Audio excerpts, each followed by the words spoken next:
বিসমিল্লাহির রহমানির রহিম। ভার্চুয়াল ক্লাসরুমের আজকের ক্লাসে আপনাদের সবাইকে স্বাগতম। অ্যাডমিশন ফিজিক্সের ধারাবাহিক আলোচনার পর্বে আজকে আমরা যে বিষয়টা নিয়ে আলোচনা করব সেটা হচ্ছে ভেক্টর বা দিকরাশি। ইতিপূর্বে আমরা একটা অধ্যায় আলোচনা করে এসেছি যেটার নাম ছিল পরিমাপের একক। তো সেখানে আমরা হয়তো ভেক্টর সম্পর্কে একটু ধারণা লাভ করেছিলাম। এখন এটা একটু বিস্তারিত জানার চেষ্টা করব।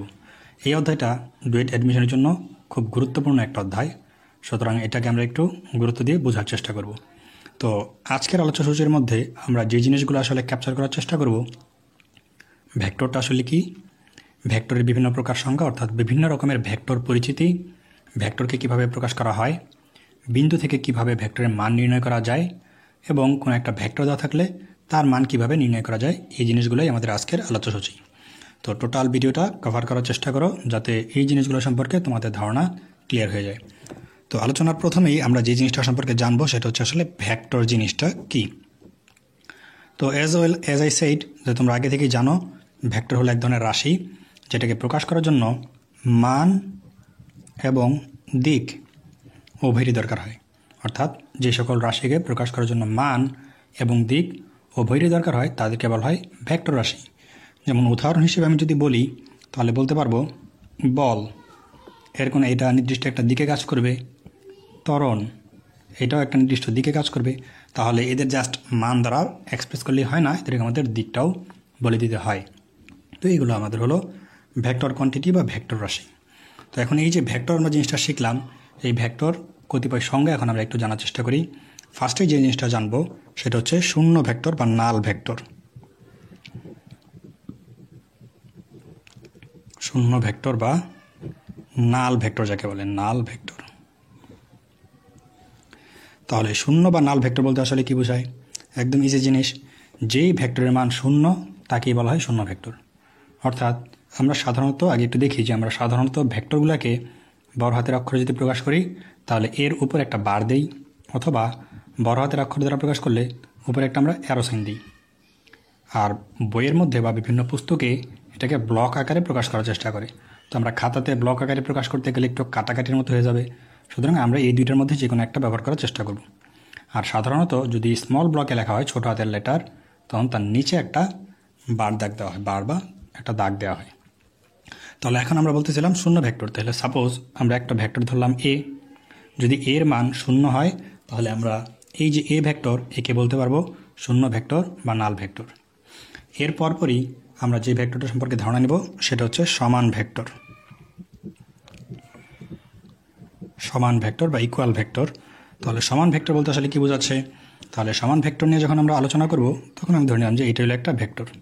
এখানে কিন্তু অ্যারো সাইনগুলো বাধ্যতামূলক, এজ আমি তো আগেই বলে দিছি, এদের মানের সাথে সাথে দিক অবশ্যই বাধ্যতামূলক। তাহলে আমি ধরে নিলাম যে এর মান, সাপোজ এটাকে পি দ্বারা প্রকাশ করলাম, আর এর মান বলে দিলাম আমি 5 একক। তাহলে যদি আমি এর সমান্তরালে আরেকটা ভেক্টর চিন্তা করতে পারি যার ডিরেকশন সেম, এটা যেরকম যে ডিরেকশনে কাজ করতেছে এটাও একই ডিরেকশনে কাজ করতেছে, এটা যদি আমরা কিউ দ্বারা প্রকাশ করি এবং এর মানও যদি হয় 5, তাহলে এই দুইটা ভেক্টরকে আমরা বলতে পারবো পরস্পর সমান। তাহলে পি সমান কিউ, অর্থাৎ পি ভেক্টর এবং কিউ ভেক্টর পরস্পর সমান হবে তখনই যখন এদের মান এবং এদের দিক একই হবে। মান এবং দিক অবশ্যই একই হইতে হবে এবং এর অবশ্যই একটা সমান্তরাল রেখার মধ্যে একই সমান্তরালে কাজ করতে হবে, অথবা একটা নির্দিষ্ট রেখার উপর কাজ করতে হবে। যেমন এই দুটোতে পরস্পর সমান্তরাল আছে, যদি এরকম না থাকা এটা ছিল আমাদের পি ভেক্টর, আবার এই রেখার উপরেই এটা ছিল আমাদের কিউ ভেক্টর। যদি এই দুইটার সংখ্যাগত মানে সেম হয় তাহলে আমরা এই দুটাকেও পরস্পর সমান ভেক্টর বলতে পারবো। তাহলে আশা করি সমান ভেক্টরটা বুঝতে পারছো। এখন আমরা খুব ইম্পর্টেন্ট একটা ভেক্টর সম্পর্কে ধারণা নিব যেটা আমাদের ম্যাথমেটিক্যালি কাজে লাগবে, সেটা হচ্ছে বিপরীত ভেক্টর। তাহলে এখন আমরা আলোচনা করব বিপরীত ভেক্টর। তাহলে বিপরীত ভেক্টর বলতে আসলে কি বোঝায়? আমি সমান ভেক্টরটা আলোচনা করার উদ্দেশ্যটাই ছিল বিপরীত ভেক্টর যাতে আমরা ইজিলি বুঝতে পারি। তাহলে এই যে আমরা সমান ভেক্টর বলছিলাম, পি এবং কিউ যদি পরস্পর সমান্তরাল হয়, এদের মান যদি সেম হয়, দিক যদি একই দিক হয়, তখন তাদেরকে আমরা পরস্পর সমান ভেক্টর বলতে পারি বা এদেরকে সদৃশ ভেক্টর বলা হয়। যদি এই জিনিসগুলাই সব কন্ডিশনগুলো স্যাটিসফাইড করে, সাপোজ এই যে একটা ভেক্টর পি, এর মান 5, এই যে একটা ভেক্টর কিউ, এর মানও 5, কিন্তু এই ভেক্টর যেদিকে কাজ করতেছে কিউ ভেক্টর এখন কাজ করতেছে তার বিপরীত দিকে, অর্থাৎ পি এর ডিরেকশন আর কিউ এর ডিরেকশন পরস্পর 180 ডিগ্রি রোটেটেড। যদি এইরকম হয় এবং তারা পরস্পর যদি সমান্তরাল রেখার মধ্যে কাজ করে, তখন আমরা এই দুইটা ভেক্টরকে পরস্পর বিপরীত ভেক্টর বলতে পারবো। অর্থাৎ আমি বলতে পারবো এখন পি সমান কিউ, কিন্তু এটা তো আমাদের আগের মতো হয়ে গেল পি সমান কিউ সমান ভেক্টর, তাহলে এইখানে আমাদের দিতে হবে মাইনাস কিউ। অর্থাৎ কিউকে যদি আমরা 180 ডিগ্রি অ্যাঙ্গেল ঘুরে দিই তাহলে তার সামনে একটা মাইনাস সাইন ব্যবহার করতে হবে। এখানে বলে রাখি মানের কিন্তু কোনো পরিবর্তন হয় নাই। এখানে যেমন পি এর মান 5, এখানে কিন্তু মাইনাস কিউ এর মানও 5। তাহলে এখানে মান সেম, জাস্ট ডিরেকশনটা যদি বিপরীত হয় তখন তাদেরকে আমরা পরস্পর বিপরীত ভেক্টর বলতে পারি। এর অনেক কার্যকারিতা আছে, যার কারণে আমরা একটু জেনে রাখলাম। এটা আমাদের লাগবে যখন ম্যাথমেটিক্যাল সমস্যাগুলো নিয়ে আমরা আলোচনা করতে যাব, তখন এই জিনিসগুলো আমাদের অনেক কাজে লাগবে। এখন আমরা আরও একটা গুরুত্বপূর্ণ ইম্পর্টেন্ট জিনিস জানব, সেটা হচ্ছে আয়ত একক ভেক্টর। এখন আমরা জানব আয়ত একক ভেক্টর। তাহলে এই যে আয়ত একক ভেক্টর, এটা জানার আগে আমি জাস্ট এই অংশটুকু একটু জেনে আসি। একক ভেক্টর, একক ভেক্টর একটা জিনিস, আয়ত একক ভেক্টর আর একটা জিনিস। তাহলে একক ভেক্টর বলতে আসলে কি বোঝায়, এটা যদি আমরা একটু বলতে চাই, তাহলে যে ভেক্টরের মান 1 তাকে বলা হয় এক একক। যে ভেক্টরের মান 1 একক তাকে আমরা বলতে পারবো একক ভেক্টর। অন্য কথায় আমরা যদি একটু ম্যাথমেটিক্যালি এটাকে প্রকাশ করতে চাই, তাহলে শূন্য নয় এরকম কোনো ভেক্টর যে ভেক্টরের মান শূন্য হতে পারবে না। অর্থাৎ আমরা যদি দেখছিলাম নাল ভেক্টর, কোনো ভেক্টর যদি নাল ভেক্টর না হয় তাহলে সেই ভেক্টরকে তার মান দ্বারা ভাগ করলে যেই ভেক্টরটা পাওয়া যায় তাকে বলা হয় একক ভেক্টর। তাহলে একক ভেক্টরকে সাধারণত ছোট হাতের অক্ষরে প্রকাশ করা হয় এবং এর মাথায় একটা ক্যাপ চিহ্ন দেওয়া হয়। এটা হলো আমাদের এ ভেক্টরের একক ভেক্টর। এই যে এটাকে আমরা বলবো এ ভেক্টরের একক ভেক্টর। তাহলে এই একক ভেক্টরকে আমি কি বললাম, যে কোনো একটা ভেক্টরকে তার মান দ্বারা ভাগ করতে হয়। তাহলে আমরা তো বলছি যে একটা ভেক্টরকে কীভাবে প্রকাশ করা হয়, ক্যাপিটাল লিটার লিখলে তার উপর একটা বার দিতে হয়, আর এর মানকে প্রকাশ করা হয় জাস্ট বারের উপর ভেক্টর যেটা ছিল সেটাকে মডুলাসের ভেতর ঢুকাই দেওয়া। তাহলে এইখানে আমরা বলতে পারবো এই যে একটা ভেক্টর একে যদি আমরা এই এ ভেক্টরের মান দ্বারা ভাগ করি তাহলে আমরা পাই যাব একক ভেক্টর। তাহলে আশা করি আমরা একক ভেক্টরটা এখন বুঝতে পারছি। আমি আরেকবার বলতেছি, একটু খেয়াল করো। কোনো একটা ভেক্টরকে তারই মান দ্বারা ভাগ করলে যেই ভেক্টরটা পাওয়া যায় তাকে বলা হয় একক ভেক্টর। তো এটা আমরা কিছুক্ষণ পর শিখব, যখন আমাদের আগে জানতে হবে ভেক্টর কীভাবে প্রকাশ করে এবং এর মান কীভাবে নির্ণয় করে। এটা জানার পর আমরা ওখানে চলে যাব। সেই জন্য আমাদের যে জিনিসটা লাগবে সেটাই হচ্ছে আয়ত একক ভেক্টর। দেখো তো, এই জিনিসটা তোমরা চিনো না, এটা হয়তো তোমাদের সবাই ধারণা আছে। ছক কাগজের এক্স অক্ষ ওয়াই অক্ষ এটা সম্পর্কে তোমাদের স্পষ্ট ধারণা আছে। তাহলে এই যে এক্স অক্ষ এবং ওয়াই অক্ষ এগুলো ছিল আমাদের 2 ডাইমেনশনাল স্থানাঙ্ক ব্যবস্থা, 2D।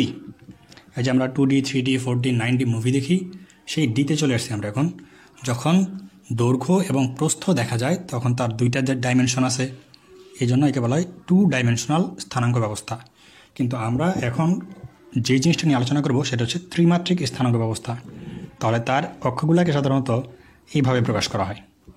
এটাকে বলা হয় এক্স অক্ষ, এটা হলো আমাদের ওয়াই অক্ষ, এটাকে আমরা প্রকাশ করলাম জেড অক্ষের মাধ্যমে। তাহলে আশা করি স্থানাঙ্ক ব্যবস্থাটা বুঝতে পারছো। তাহলে এইখানে যদি আমরা কোনো একটা বিন্দুকে প্রকাশ করতাম তাহলে আমরা কী লিখতাম, পি সমান এক্স ওয়াই, কারণ তার এক্স অক্ষ বরাবর একটা মান আছে, ওয়াই অক্ষ বরাবর একটা মান আছে। এই মানগুলোকে আমরা প্রকাশ করছি পি এক্স ওয়াই এর মাধ্যমে। তাহলে এখন যদি এইখানে আমরা কোনো একটা বিন্দুকে প্রকাশ করতে চাই, সাপোজ এইখানে কোনো একটা বিন্দু আছে, তাহলে এই বিন্দুকে প্রকাশ করতে হবে পি এক্স ওয়াই জেড। অর্থাৎ মূল বিন্দু থেকে সে এক্স অক্ষ বরাবর কতটুকু দূরে আছে, ওয়াই অক্ষ বরাবর কতটুকু দূরে আছে, জেড অক্ষ বরাবর কতটুকু দূরে আছে, এই জিনিসগুলো আমাদের এখন ডিটারমিনেট করতে হবে। তাহলে এটা হলো ত্রিমাত্রিক স্থানাঙ্ক ব্যবস্থা। তাহলে এখানে একটু বলে রাখি, এখানে কিন্তু আমাদের যে 3টা অক্ষ আছে এদের পরস্পরের সাথে কোণের পরিমাণ কত। তোমরা হয়তো অনেকে বলে দিবে, যেটাকে যদি আমরা একটা বৃত্তের মতো কল্পনা করি, তাহলে বৃত্তের কেন্দ্র তো 360 ডিগ্রি কোণ উৎপন্ন করে, তাহলে এটা তো সাধারণত এরকম দেখা যাচ্ছে। তাহলে প্রত্যেকের কোণের পরিমাণ 120 ডিগ্রি, তোমাদের এরকম মনে হতে পারে, কিন্তু এই ধারণাটা কিন্তু সম্পূর্ণ ভুল। এখানে আমাদের স্থানাঙ্ক ব্যবস্থাটা আসলে যেভাবে কাজ করতেছে সেটা আমি তোমাদের যদি দেখাই, মনে করো এটা হলো আমাদের একটা অক্ষ, এটা হলো আমাদের আরও একটা অক্ষ। তাহলে এখানে যদি আমি আরেকটা জিনিস এভাবে লম্বালম্বিভাবে দাঁড় করাই, তাহলে দেখো তো এর সাথে এর কোণের পরিমাণ কত, অবশ্যই 90। যদি এখানে আমি আঙুলটা দাঁড় করাই দিই, তাহলে এই যে এই আঙুল, আমার আঙুলের সাথে এই কোণের পরিমাণ, এইখানে কোণের মান কত? 90। এর সাথে এইটার মান কত? তাও 90। তাহলে এইখানে আমাদের প্রত্যেকটা স্থানাঙ্ক ব্যবস্থার মধ্যে যেই প্রত্যেকটা অক্ষের মধ্যে যে কোণের মান, এগুলো কিন্তু প্রত্যেকটা 90 ডিগ্রি, এগুলো 90 ডিগ্রি। আমরা দ্বিমাত্রিক স্থানাঙ্ক ব্যবস্থায় ত্রিমাত্রিক একটা অবজেক্ট আঁকার চেষ্টা করতেছি, সেই জন্য বিষয়টা এরকম দৃষ্টিকটু দেখাচ্ছে। আসলে এই দুটোর ওপর এটা লম্বভাবে আছে, যেটা এইভাবে আছে লম্বভাবে। তাহলে আশা করি এখন তোমাদের ধারণাটি একটু ক্লিয়ার হয়েছে। এখন আমি যে এইখানে যেমন ক্ষুদ্র ক্ষুদ্র কতগুলো ভাগ ছিল, আমরা যখন বিন্দু বসাইতাম, এইখানেও এরকম ক্ষুদ্র ক্ষুদ্র অনেকগুলো ভাগ থাকবে। তাহলে এক্স অক্ষ বরাবর যে ক্ষুদ্র ক্ষুদ্র ভাগ, এইগুলোকে বলা হয় আই। আমি ক্যাপ দিলাম কারণ এগুলো হলো একক ভেক্টর। এক্স অক্ষ বরাবর একক ভেক্টর, ওয়াই অক্ষ বরাবর যেটা একক ভেক্টর সেটাকে প্রকাশ করা হয় জে, জেড অক্ষ বরাবর যেটা একক ভেক্টর এটাকে প্রকাশ করা হয় কে এর মাধ্যমে। তাহলে এক্স অক্ষ বরাবর একক ভেক্টর আই, ওয়াই অক্ষ বরাবর একক ভেক্টর জে, জেড অক্ষ বরাবর একক ভেক্টর কে। এই যে আমরা আই জে কে পেলাম, এগুলাকেই মূলত বলা হচ্ছে আয়ত একক ভেক্টর বা রেক্টেঙ্গুলার ইউনিট ভেক্টর। তাহলে এই আই জে কে এর মাধ্যমে কোনো একটা বিন্দুর অবস্থান আমরা সঠিকভাবে যাচাই করতে পারি। তাহলে এখন আমি এদের মাধ্যমে কীভাবে ভেক্টরকে প্রকাশ করে সেটা আমি তোমাদের দেখাচ্ছি। মনে করে নিলাম আমরা এ হলো একটা ভেক্টর, তাহলে তার এক্স অক্ষ বরাবর একটা মান থাকবে, সেই মানটা কত আমরা জানি না, আমরা ধরে নিলাম এই মানটা হলো এ এক্স, এটা হলো আই প্লাস, আমি আগে মানটা লিখে রাখি, a y j plus a z k. তাহলে এই যে এটা হলো আমাদের একটা ভেক্টর প্রকাশ করার সাধারণ ফরম্যাট। আমি যদি তোমাদের একটা উদাহরণের মাধ্যমে বুঝাইতে চাই, তাহলে দেখো এই হলো একটা ভেক্টর, এখানে থাকতেছে 3i plus 2j minus 5k, suppose আমি এটা লিখলাম। তাহলে এটা দ্বারা বোঝাচ্ছে কি, যে যেহেতু এগুলো প্রত্যেকটা ভেক্টর, তাহলে এর মান এবং দিক উভয়ই লাগবে। তাহলে এই যে 3 এটা হলো তার মান, এই যে i এটা হলো তার দিক। i মানে কি? এক্স অক্ষ বরাবর, 2 তার মান, j তার দিক মানে কি? y অক্ষ বরাবর, -5 তার মান, k মানে কি? বিপরীত ভেক্টর, মানে কে এর যে বিপরীত ভেক্টর আছে সেটা, তাহলে এটা হলো আমাদের z অক্ষ বরাবর। তাহলে এই যে এর সাথে যদি আমরা এর কম্পেয়ার করি, তাহলে i এর জায়গায় i, j এর জায়গায় j, k এর জায়গায় k আছে, জাস্ট তাহলে আমরা a x এর যে মান সেটা পাই যাবো কত? 3। সিমিলারভাবে a y এর মান আসবে 2 এবং a z এর মানকে আমরা লিখতে পারবো -5। তাহলে এইভাবে যদি আমরা তার সহগগুলোকে বের করতে পারি, এগুলোকে বলা হয় সহগ, যে আই এর সহগ, জে এর সহগ এবং কে এর সহগ। তাহলে আই জে কে এর সহগগুলো যদি আমরা বের করে ফেলতে পারি, তাহলে কোনো একটা ভেক্টরের মান আমরা খুব ইজিলি বের করে ফেলতে পারবো। দেখো কীভাবে বের করে। তাহলে ভেক্টরের মান প্রকাশ করার জন্য আমরা লিখি, এই যে আমাদের ভেক্টর ছিল, এটা যদি আমরা মডুলাস দ্বারা আবদ্ধ করে দিই, তাহলে এটা বোঝাবে ভেক্টরের মান, এ ভেক্টরের মান। এটাকে আমরা মডুলাস অফ এ না লিখে সরাসরি এও লিখতে পারি। তাহলে আমরা যদি কখনো কোনো একটা ভেক্টরকে প্রকাশ করতে যাই, তারপর বার বলে না দিয়ে ফেলি, তখন কিন্তু এটা তার মান প্রকাশ করে ফেলবে। সুতরাং এই ভুলগুলো থেকে একটু সতর্ক আমাদের থাকতে হবে। তাহলে এই যে একটা ভেক্টরের মান, এটা বের করবো আমরা root over a x square plus a y square plus a z square, এই ফর্মুলার মাধ্যমে। অর্থাৎ এটা হলো কোনো একটা ভেক্টরের মান নির্ণয় করার সূত্র। এক্স অক্ষ বরাবর যে সহগ তার বর্গ, ওয়াই অক্ষ বরাবর যে সহগ তার বর্গ, জেড অক্ষ বরাবর যে সহগ তার বর্গ, এগুলো বর্গ করে যোগ করে যদি আমরা রুট ওভার করে দিই, তাহলে আমরা কোনো একটা ভেক্টরের মান বের করে ফেলতে পারবো। তাহলে এই যে এখন আমরা যদি একক ভেক্টরের দিকে ফিরে যাই, আমরা দেখছিলাম কোনো একটা ভেক্টরের একক ভেক্টর বের করতে হলে সেই ভেক্টরটাকে তার মান দ্বারা ভাগ করতে হয়। তাহলে এখন এই যে আমরা একটা ভেক্টর যে প্রকাশ করছিলাম এ 3i plus 2j minus 5k, তাহলে এই ভেক্টরের মান এখন তোমরা বের করতে পারবে এই যে ফর্মুলা অনুযায়ী। তারপরে এই ভেক্টরটাকে যদি তোমরা তার যে মানটা বের করছো সেটা দিয়ে ভাগ করে দাও, তাহলে তাকে বলবো আমরা এই ভেক্টরের একক ভেক্টর। আমি যদি একটু শর্টলি এখন করে দিই, আমরা ম্যাথমেটিক্যাল যখন আলোচনা করব তখন হয়তো বিষয়টা একটু বিস্তারিত বুঝবো। তাহলে আমরা মডুলাস অফ এ লিখতে পারবো রুট ওভার এ এক্সের সহগ হলো 3, তাহলে 3 square plus 2 square plus -5 square এরকম আসবে। এদেরকে যদি আমরা বর্গ করে যোগ করি তাহলে কত আসবে? 9 প্লাস 4 প্লাস 25। তাহলে এখান থেকে যোগ করলে মান আসবে কত? 25, 26, 27, 28, 29 আর হবে 38। তাহলে এখানে চলে আসবে আমাদের রুট ওভার 38। তাহলে এইটা হলো আমাদের এই ভেক্টরের মান। এখন যদি আমরা একক ভেক্টরটাকে প্রকাশ করতে চাই, তাহলে আমাদের ছিল এ ক্যাপ সমান ভেক্টরটা, তাহলে ভেক্টরটা তো ছিল আমাদের 3i plus 2j minus 5k divide by √38। এই যে আমরা মানটা পেয়ে গেলাম, এটা হলো এ ভেক্টরের একক ভেক্টর। তাহলে আশা করি তোমরা এখন একক ভেক্টরটা খুব ইজিলি বুঝে গেছো। এখন আমরা ফাইনালি সর্বশেষ যে অংশটা জেনে আজকের আলোচনাটা শেষ করব, সেটা হচ্ছে অবস্থান ভেক্টর। এটাও খুব ইম্পর্টেন্ট একটা জিনিস। দেখো, আমরা এই স্থানাঙ্ক ব্যবস্থাটা যদি একটু বড় করে আঁকার চেষ্টা করি বা নতুনভাবে আঁকার চেষ্টা করি, নতুনভাবে একে যদি একটু বুঝাই, দেখো এই যে আমরা এখানে ধরে নিলাম এটা হলো এক্স অক্ষ, ওয়াই অক্ষ এবং জেড অক্ষ। তাহলে এটা ছিল এক্স, এটা ছিল ওয়াই, এটা ছিল জেড। এখন যে কোনো একটা বিন্দু, তুমি একটা বিন্দু এখানে বসাবা। সাপোজ বিন্দুটা হলো 3, 2, 1। তাহলে এই বিন্দুটা যদি আমি বসাতে চাই, এটা অবশ্যই এক্স অক্ষ বরাবর মান, এটা ওয়াই অক্ষ বরাবর মান এবং এটা জেড অক্ষ বরাবর মান। তাহলে আমাকে এক্স অক্ষ বরাবর যেতে হবে 3 ঘর, 1 ঘর, 2 ঘর, 3 ঘর। আমরা দ্বিমাত্রিক ব্যবস্থায় যেভাবে বিন্দু বসাইতাম ঠিক সেইভাবে। তাহলে 2 ওয়াই অক্ষ বরাবর, তাহলে ওয়াই অক্ষ উপরের দিকে। যদি মাইনাস হতো তাহলে কিন্তু নিচের দিকে যেতাম। তাহলে আমি 2 ঘর যাব, মনে করি 1 ঘর, 2 ঘর, তাহলে এই বরাবর ঘরটা এখানে আসবো। এখন জেড অক্ষ বরাবর 1 পজিটিভ, তাহলে পজিটিভ তো নিচের দিকে, তাহলে আমি নিচের দিকে 1 ঘর আসবো। তাহলে নিচের দিকে যদি 1 ঘর আসে, সাপোজ এখানে আসলাম। তাহলে এই যে আমরা বিন্দুটা পাইলাম, এই বিন্দুটা হলো কত? 3, 2, 1। তাহলে এই যে এটা কিন্তু আমাদের মূল বিন্দু 0, 0, 0। মূল বিন্দুর সাথে যদি আমি এই বিন্দুটাকে সংযোগ করে দেই, তাহলে আমরা পেয়ে যাব আরও একটা ভেক্টর, যে ভেক্টরটাকে বলা হয় অবস্থান ভেক্টর। এটাকে আমরা আর দ্বারা প্রকাশ করি। তাহলে অবস্থান ভেক্টরের সংজ্ঞাটা আমরা কী বলতে পারবো? তাহলে অবস্থান ভেক্টর হচ্ছে মূল বিন্দু সাপেক্ষে কোনো বিন্দুর অবস্থান যেই ভেক্টর সাহায্যে নির্ণয় করা হয় তাকে বলা হয় অবস্থান ভেক্টর। এই অবস্থান ভেক্টরটা একটা সরণ নির্দেশ করে, অর্থাৎ এই আর যে আছে এটা হলো আমাদের অবস্থান ভেক্টর। অবস্থান ভেক্টরকে আর দ্বারা প্রকাশ করা হয়। তাহলে এই আর মূলত একটা সরণ নির্দেশ করে, যে মূলবিন্দু থেকে সে কতটুকু দূরত্বে অবস্থান করতেছে, সেটাই হলো আমাদের অবস্থান ভেক্টর। তাহলে আজকে মোটামুটি এতটুকুই থাকবে। এর পরবর্তীতে আমরা বাকি অংশটুকু নিয়ে আলোচনা করার চেষ্টা করব।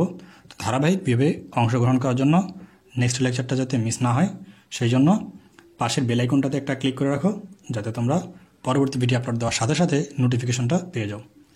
দেখা হচ্ছে পরবর্তী ভিডিওতে। আল্লাহ হাফিজ।